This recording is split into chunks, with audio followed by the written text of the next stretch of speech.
Warahmatullahi wabarakatuh. Perkenalkan, saya Valen Wicaksono, mahasiswa Magister Administrasi Rumah Sakit Universitas Muhammadiyah Yogyakarta.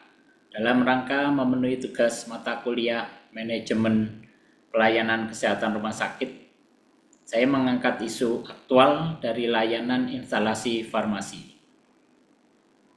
Isu yang saya pilih adalah krisis kelangkaan obat akibat macetnya klaim BPJS.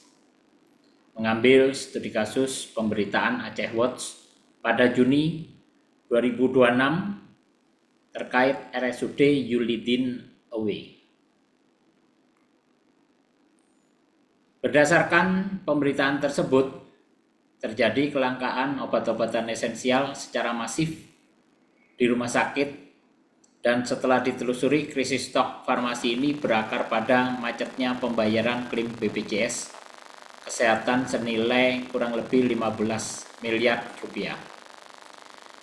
Permasalahan ini sendiri dipicu oleh karena terjadinya keterlambatan perpanjangan perizinan operasional rumah sakit, sehingga BPJS menganggap ini sudah putus kerjasama secara sementara. Akibatnya tentunya arus kas terhenti dan pihak supplier menghentikan pasokan obat kepada rumah sakit.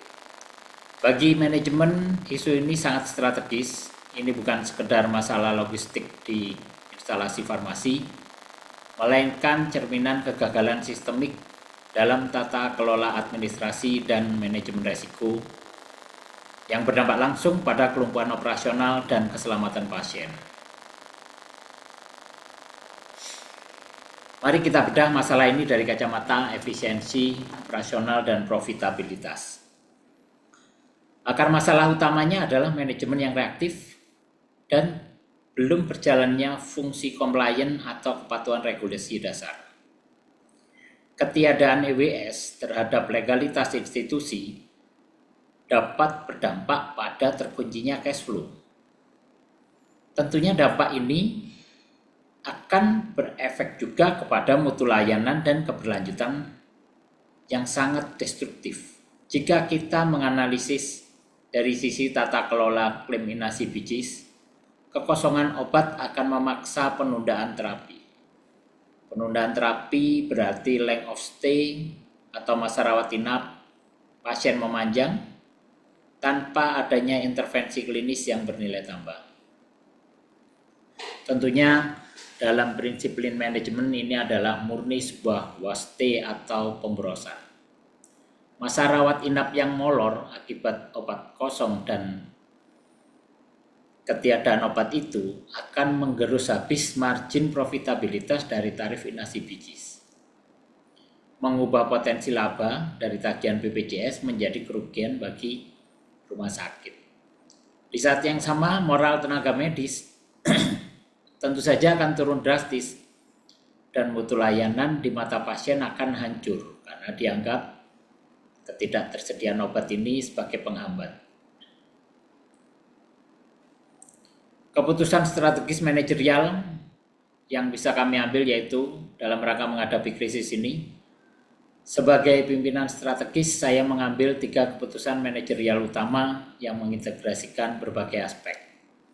Keputusan pertama, terkait arah infrastruktur dan teknologi, kami akan menginstruksikan pembangunan instrumen risk maturity yang terintegrasi langsung ke dalam eksekutif dashboard jajaran direksi. Sistem ini dirancang untuk mengunci siklus administrasi hukum, perizinan, dan finansial, dan akan memberikan peringatan otomatis 6 bulan sebelum masa berlaku semua perizinan atau akreditasi habis. Dengan ini, tragedi tertahannya arus kas BPJS diharapkan tidak akan pernah terulang lagi.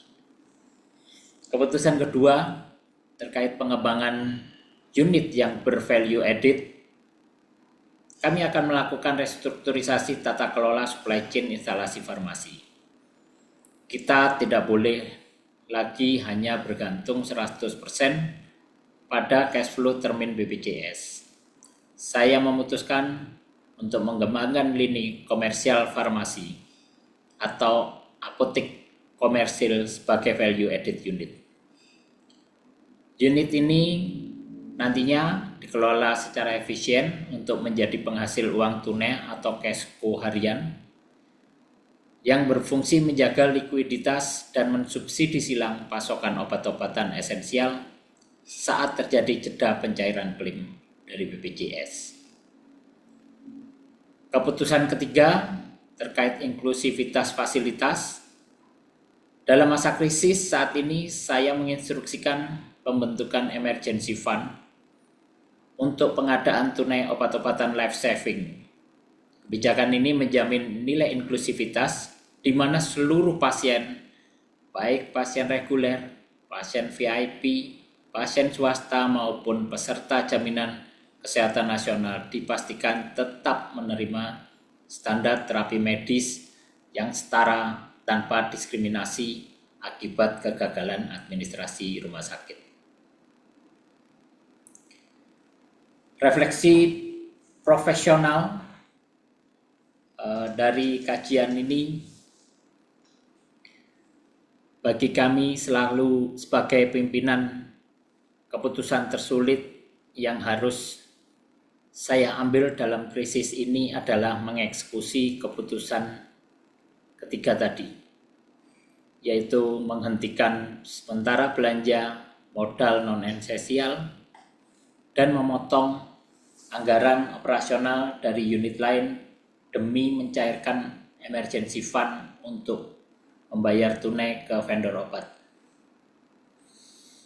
Mengapa ini sulit? Karena secara finansial keputusan ini akan langsung menekan laba operasional rumah sakit di kuartal ini secara signifikan. Saya sadar ini pasti akan memicu perdebatan yang sangat alot tentunya saat saya harus mempertanggungjawabkannya di hadapan Board of Management. Namun, sebagai rumah sakit, kita harus mempertahankan integritas kita, di mana saat ini rumah sakit kita sedang diuji. Risiko finansial masih bisa kita restrukturisasi, namun hilangnya nyawa atau memburuknya pasien safety akibat ketiadaan obat adalah kegagalan mutlak. Pada akhirnya, roh dari sebuah entitas rumah sakit bukanlah semata tentang mencetak margin bisnis, melainkan menjaga amanah keselamatan nyawa manusia.